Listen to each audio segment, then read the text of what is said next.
reçois Yves Giroux, qui est directeur parlementaire du budget. Bonsoir, M. Giroux. Bonsoir. On va commencer par le plan des conservateurs, parce que vous avez passé à travers les deux cadres financiers. Les conservateurs qui parlent de coupe de 53 milliards de dollars pour en arriver finalement au déficit zéro dans 5 ans, parce que c'est la promesse des conservateurs d'en arriver au déficit zéro dans 5 ans. On coupe où, principalement, chez les conservateurs? Le Parti conservateur avait déjà annoncé en campagne qu'il réduirait l'aide internationale et qu'il réduirait aussi les subventions aux entreprises. Ce qui est nouveau dans la plateforme, c'est qu'il y a un reprofilage des dépenses en matière d'infrastructure. Il y a aussi un gel ou un ajustement, comme les conservateurs le disent, quant au niveau de la taille de la fonction publique et au niveau des dépenses gouvernementales. Donc, c'est les principales façons dont les conservateurs comptent arriver à l'équilibre budgétaire dans 5 ans. Parce que les libéraux ont réagi, parlent de coupes de 14 milliards de dollars qui sont cachés. Il y a un poste pour les dépenses d'opération du gouvernement, justement, qui s'élève à 14 milliards de dollars. Est-ce qu'effectivement, il y a des coupes qu'on ne dit pas? Il y a des choses qu'on ne dit pas? Bien, de notre point de vue, les conservateurs nous ont demandé d'estimer chacun des items de leur plateforme avec une incidence financière.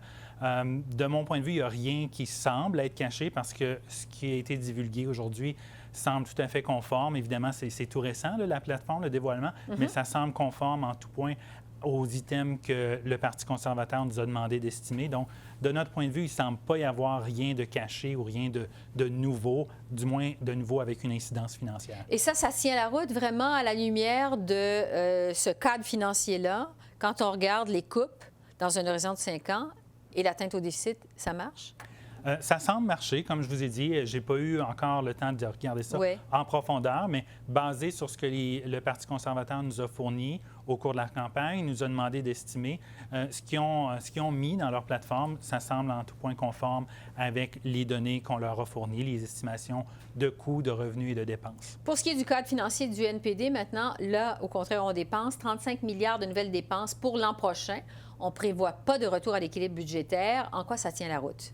Bien, pour le Parti néo-démocrate, ils nous ont demandé d'estimer chacune de leurs mesures pour générer des nouveaux revenus.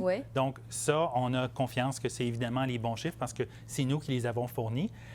Quant aux items de dépenses, on a estimé quelques-uns seulement de leurs items. Je crois que l'aide financière aux étudiants, c'est le principal.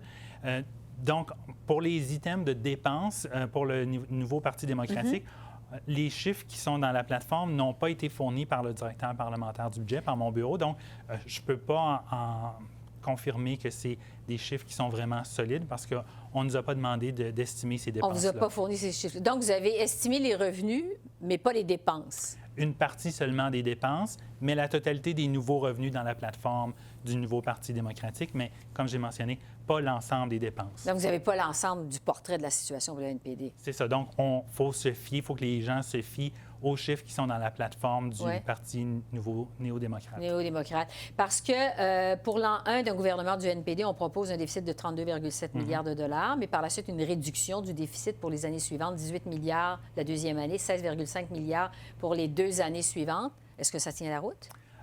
C'est difficile de dire parce si que ça tient la route. Parce que vous n'avez pas toutes les données? Exactement. On n'a pas procédé à l'estimation de l'ensemble des mesures pour le Parti néo-démocrate.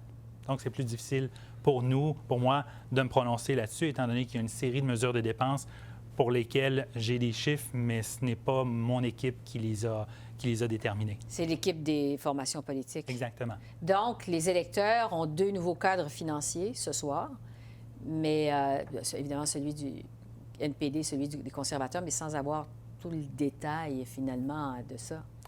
En effet, dans le cas du Parti néo-démocrate, moi, j'ai confiance que les revenus tiennent la route parce que c'est les revenus que mon équipe et moi-même avons estimés.